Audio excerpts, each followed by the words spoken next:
La Segunda Guerra Mundial en color.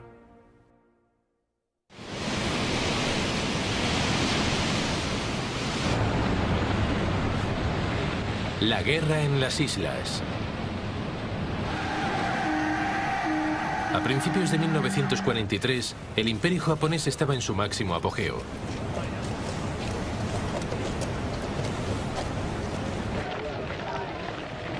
El país había ocupado Malasia, Birmania, Filipinas y las Indias Orientales Neerlandesas, la actual Indonesia. Estos territorios se habían convertido en fuentes vitales de productos estratégicos como el petróleo y el caucho.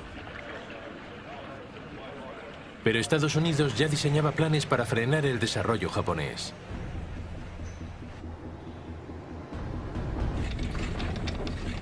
Su objetivo era cortar las líneas de suministro del país, conquistando los territorios ocupados. De ese modo podría estrangular gradualmente a Japón hasta la muerte.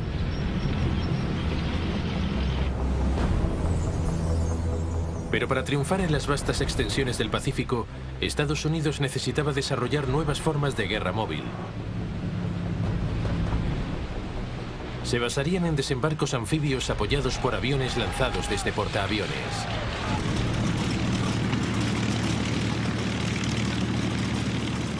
Los japoneses, incapaces de igualar el poder armamentístico norteamericano, recurrieron a medidas cada vez más desesperadas. El país retomó las antiguas nociones del honor militar para crear unidades suicidas.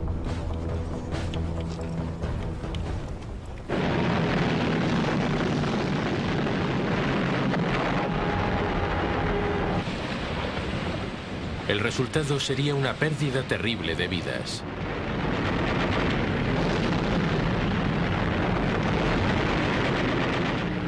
Estamos ante una fase decisiva de la guerra en el Pacífico que marcaría el final de los sueños imperiales de Japón.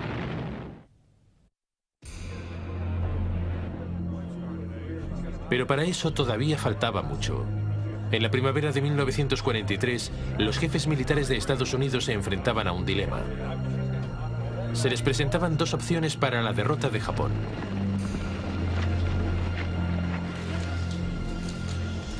El extravagante general del ejército, Douglas MacArthur, comandante de las fuerzas estadounidenses y australianas en el sudeste del Pacífico, abogaba por una táctica con base en tierra firme. Su idea era conquistar las Islas Salomón, Papúa Nueva Guinea y Filipinas. Dichos territorios se convertirían en una barrera estratégica que aislaría a Japón de sus tierras recientemente conquistadas en Birmania, Malasia y las Indias Orientales. El hambre obligaría a Japón a rendirse. Es importante reseñar que el plan también permitía a MacArthur saldar cuentas pendientes. Al principio de la guerra había sido expulsado de Filipinas por los japoneses y había prometido regresar para liberar el país.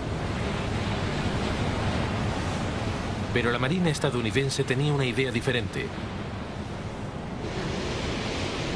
Su plan dejaba de lado los territorios fuertemente defendidos de las Islas Salomón, Papúa Nueva Guinea y Filipinas. En su lugar, conquistarían una cadena de islas mucho más pequeñas diseminadas por el Pacífico Central y cercanas al territorio japonés.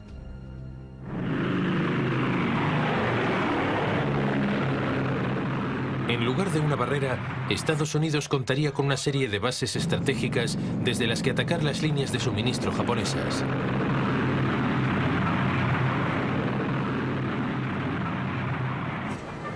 La Marina argumentaba que sería más sencillo y mucho más económico. El mando militar norteamericano aplazó la decisión. Tanto el ejército como la marina recibieron la orden de seguir adelante.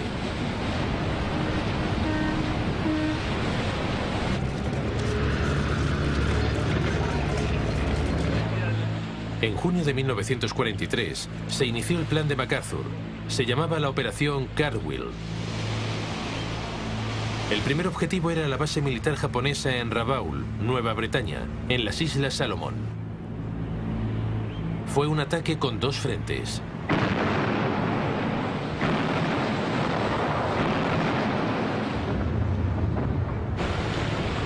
El frente oriental avanzó a través de Nueva Georgia y Bougainville.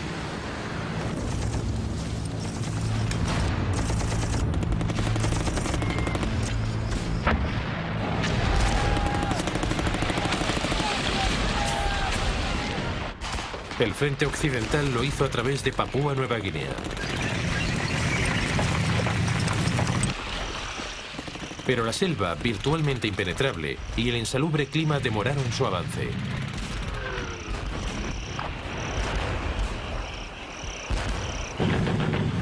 Tuvieron que pasar 9 meses para que los dos frentes entrasen en contacto y la base japonesa de Rabaul quedase aislada.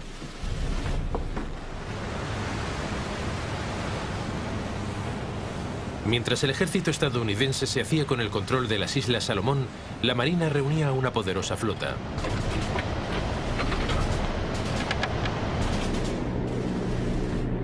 Incluía los 4 primeros de los nuevos y flamantes portaaviones de clase Essex. Su tamaño y velocidad era superior a todo lo conocido hasta entonces.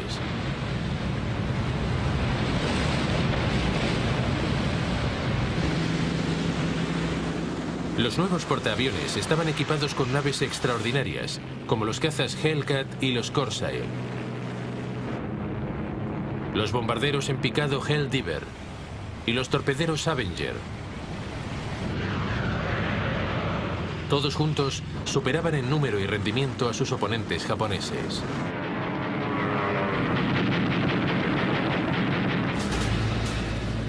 Los primeros objetivos de la Marina fueron las guarniciones japonesas en los atolones de coral de Tarawa y Makin en las Islas Gilbert. Se encontraban cerca de algunas de las líneas de suministro más importantes a través del Pacífico.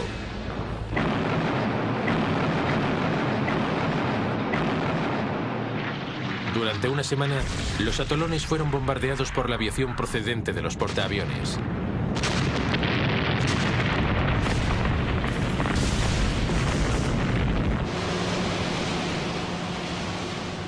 El 20 de noviembre de 1943 se produjo un desembarco anfibio.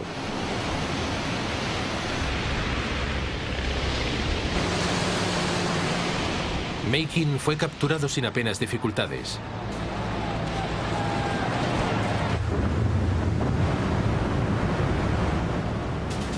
Pero en Tarawa, la historia fue diferente. El reconocimiento había pasado por alto que las aguas eran poco profundas para las embarcaciones.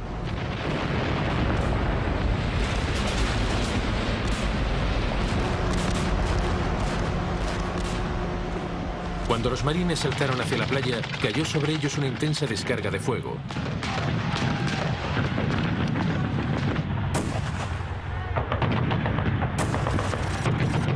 La isla estaba plagada de nidos de ametralladoras fortificados.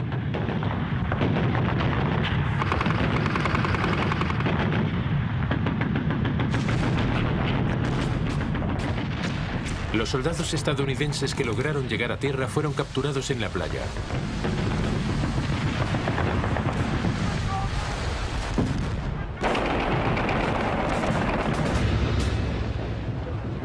Al final del día, más de 1.500 de los 5.000 marines que habían desembarcado estaban muertos o gravemente heridos.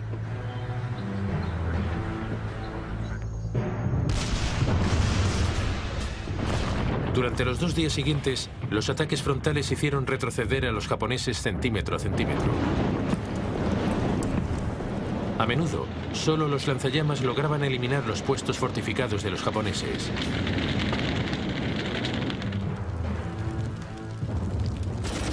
Hicieron falta 3 días para acabar con las últimas bolsas de resistencia japonesa.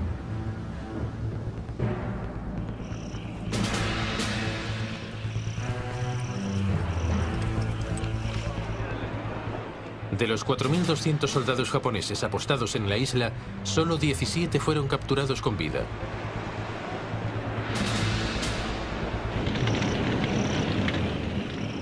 Tarawa fue un terrible adelanto de lo que estaba por venir.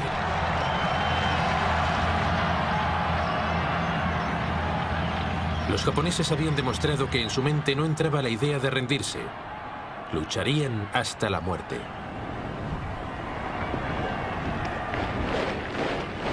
Era un presagio desalentador.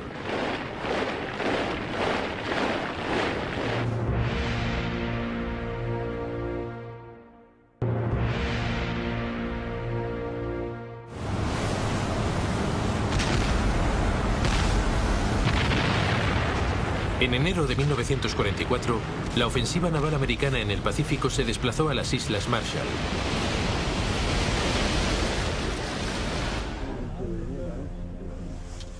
El almirante Chester Nimitz, comandante naval estadounidense en el Pacífico Central, deseaba evitar un nuevo baño de sangre.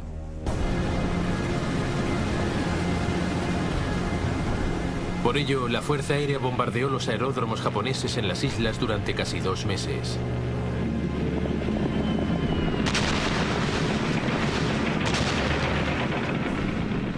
Finalmente, el 1 de febrero de 1944, Nimitz envió a las fuerzas de asalto.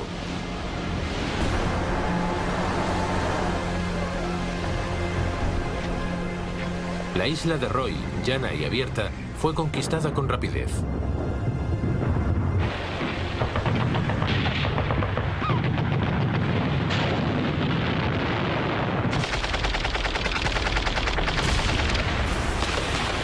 Pero las islas de Kwajalein y Namur estaban llenas de bosques y los japoneses se defendieron de forma contumaz.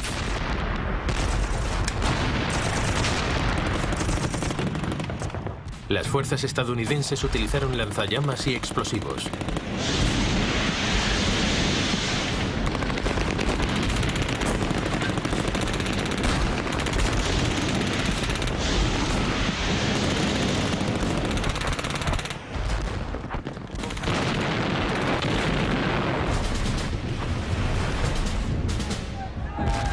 Los japoneses respondieron lanzando cargas banzai suicidas.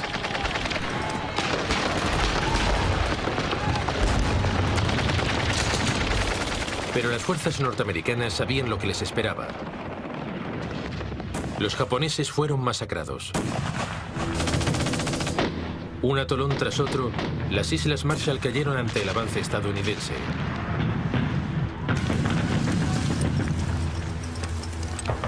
Después de Kwajalein, llegó Eniwetok. La isla de Truk quedó al margen, a pesar de que una pequeña guarnición japonesa permaneció intacta hasta el final de la guerra.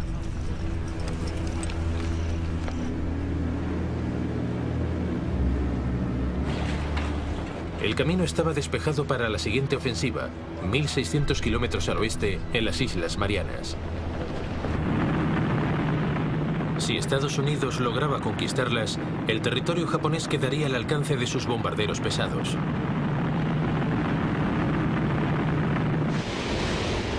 También le permitiría bloquear las líneas de suministro japonesas desde el sudeste asiático.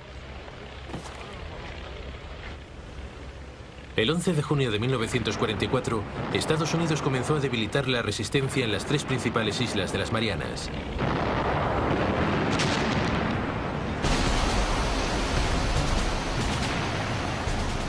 Cuatro días más tarde, los marines irrumpieron en las playas de la isla septentrional de Saipan.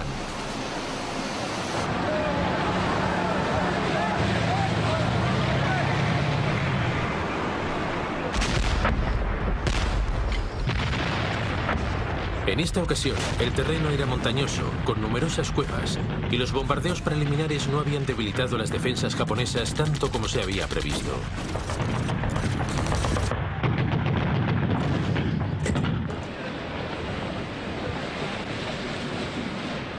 Sin embargo, al final del día, los norteamericanos habían logrado asegurar su cabeza de puente.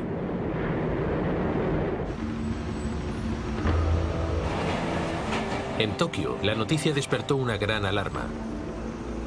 El alto mando japonés envió una flota de portaaviones para solucionar la situación y salvar las Marianas.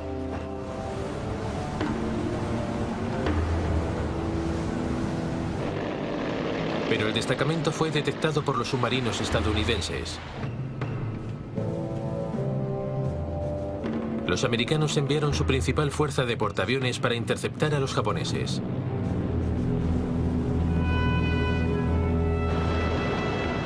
La mañana del 19 de junio de 1944, los japoneses lanzaron una serie de ataques aéreos contra los buques estadounidenses.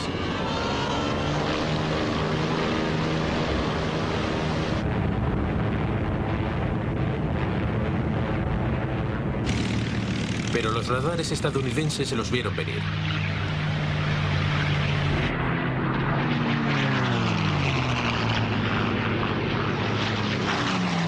...450 cazas despegaron de inmediato para interceptar a los aviones japoneses.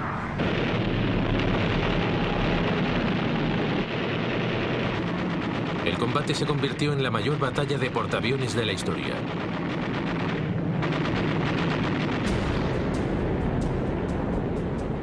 La expedición estadounidense contaba con 15 portaaviones y más de 900 aviones.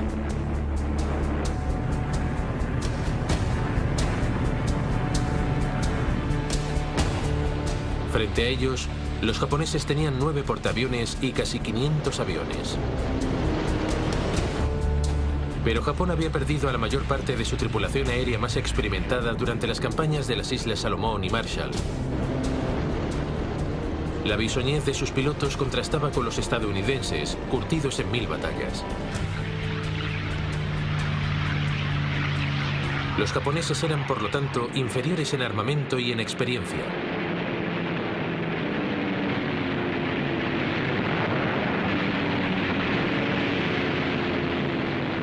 La batalla pasaría a la historia con el calificativo de el tiro al pato de las Marianas.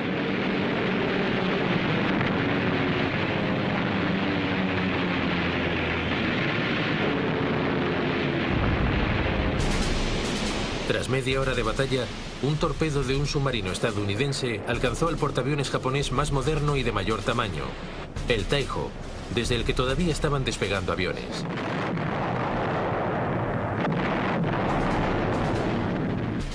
La batalla del Mar de Filipinas se había llevado por delante a su primera víctima de importancia. Prácticamente al mismo tiempo, otro submarino estadounidense torpedeaba al portaaviones Shokaku.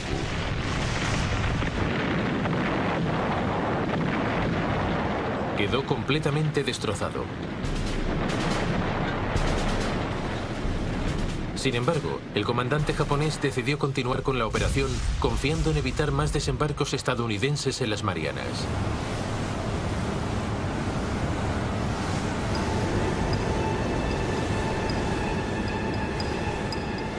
Durante buena parte del día siguiente, las fuerzas estadounidenses intentaron localizar la ubicación exacta de los demás portaaviones japoneses.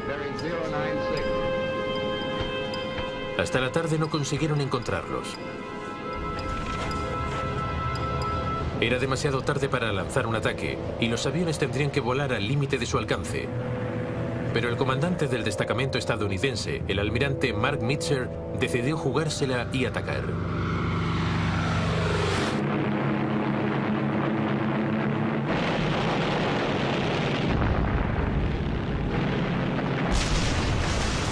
Un tercer portaaviones japonés, el Hiyo, fue alcanzado y hundido. Los japoneses habían perdido más de 300 aviones.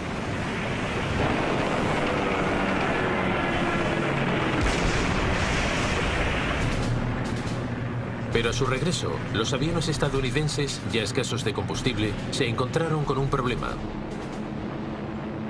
Entre la oscuridad que les rodeaba, no podían encontrar a sus propios portaaviones. Muchos se quedaron sin combustible y tuvieron que realizar un amerizaje forzoso. Mitchell, en un acto de extraordinaria valentía, ordenó que los portaaviones encendiesen sus luces para guiar a los aviones que regresaban. Por fortuna para los norteamericanos, no había submarinos japoneses en las proximidades. Sin embargo, los estadounidenses perdieron más de 80 aviones. Pero las pérdidas japonesas habían sido mucho mayores. 3 portaaviones y la mayor parte de la aviación necesaria para equipar a la flota restante habían desaparecido. Desde aquel momento, la Marina de los Estados Unidos dominaría el Pacífico, pudiendo atacar cuando y dónde se le antojaba.